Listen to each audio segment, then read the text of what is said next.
should there be more protections for first responders? Dozens from around the state were at City Hall today, calling on lawmakers to support a so-called safety buffer zone law. Now, they want 15 feet between them and the public to keep onlookers back. And as political reporter Marcia Kramer explains, lawbreakers could be arrested.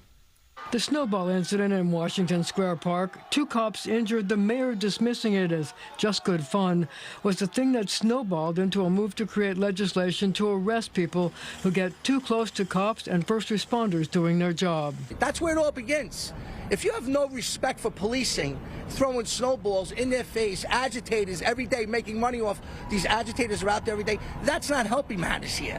That's disrespected police. Detectives Union President Scott Monroe, one of dozens of members of the New York State Public Safety Alliance, who gathered on the steps of City Hall to call on the governor and legislature to pass a bill creating a 15-foot safety buffer zone that they say will allow them to do their jobs.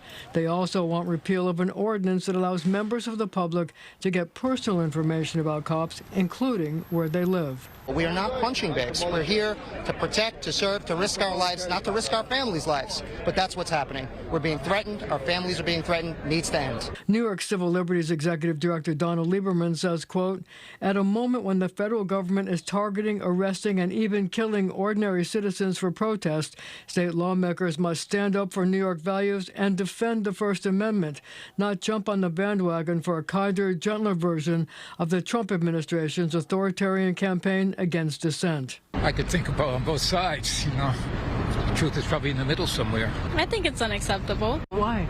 Because I feel like you should be able to have pictures with something. At least you need some photo evidence at one point. I don't know, I'm with the cops for everything. I would agree with that, actually. Marcia, from what you understand, what would this law actually do?